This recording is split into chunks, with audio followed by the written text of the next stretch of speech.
Dito po sa guerrilla type operations na binabanggit nyo po, ano? Kasi siguro, I suppose, mas mahirap yung guerrilla type kasi maliliit, no?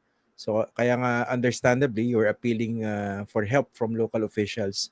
Pero yung guerrilla type na yan, meron po ba kayong identified na parang specific syndicates na nagpapatakbo pa rin? Kumbaga, more of the same pa rin po ba yan? O may nagtayo ng bagong organisasyon para gawin itong guerrilla type operations? At this point, Christian, it's more of a conjecture. It's more of a uh, an educated guess, so to speak. Kasi karamihan sa mga big bosses naman ng mga Pogo were never in the Philippines in the first place. Yung mga bosses ng mga Pogo were in Singapore, Thailand, Malaysia, China, Abu Dhabi, Dubai, etc. So yung mga naiwan lang dito are the middle managers, so to speak. So they're just trying their best to make money while in the Philippines. Ganun lang ginagawa ng mga yon. Kasi I remember dati rin binabanggit nyo nung kasagsagan ng investigation dun sa mga mega POGO facilities. Sabi nyo, ang pinaka-tina-target nyo yung ulo. Diba yung, Yes. ang ginamit yung term is parang pugita ba yan or parang octopus? Yeah.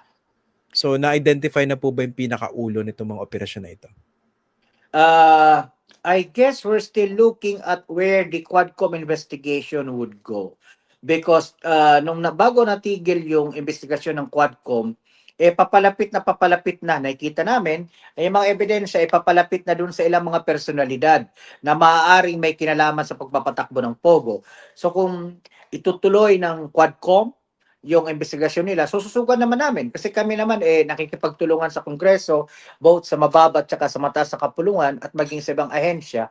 Pero at this point, I think we've got a good idea how this all started, how this has metamorphosed and morphed into the monster that it has become, no? So we just want to stay out of the political noise, so to speak, Christian, no?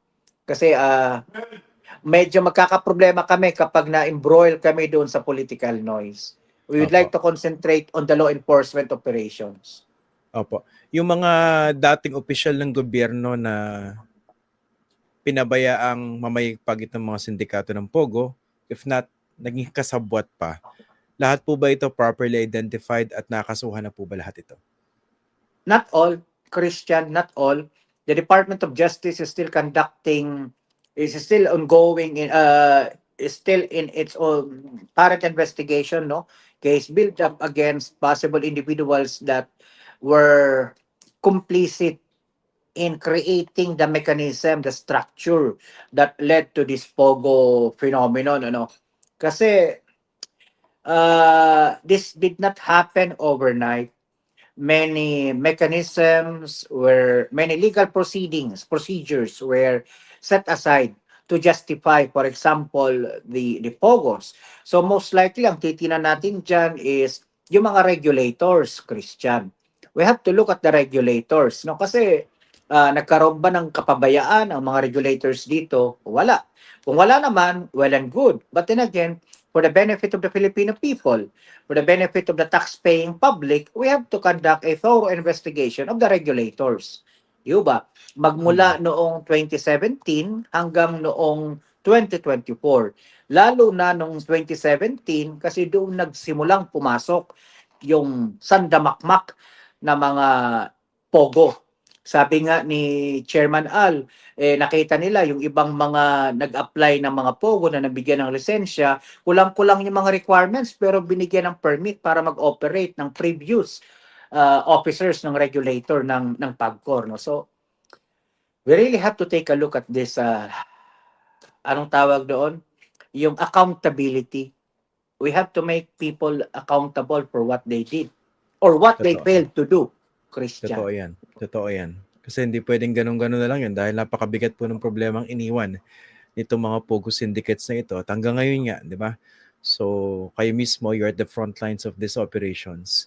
May mga nagtatanong po rito na po ba yung status nung isinampang kaso laban dito kay Harry Roque?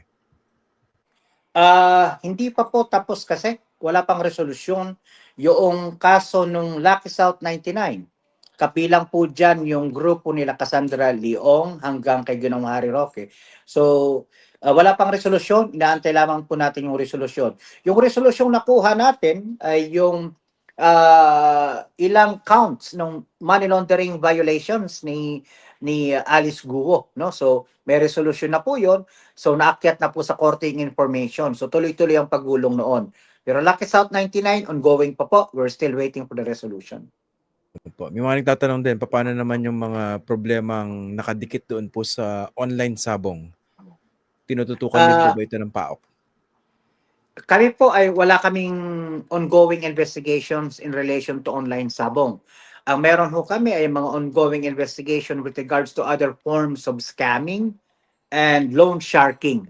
Meron ho tayong mga pending na mga investigation dyan. We're begging the patience, the indulgence of the Filipino people na nagpapadala sa amin ng mga reklamo. Antay-antay lang po kasi hindi kami makakakilos hanggat hindi buo yung ebidensya para hindi naman po masayang yung effort po natin.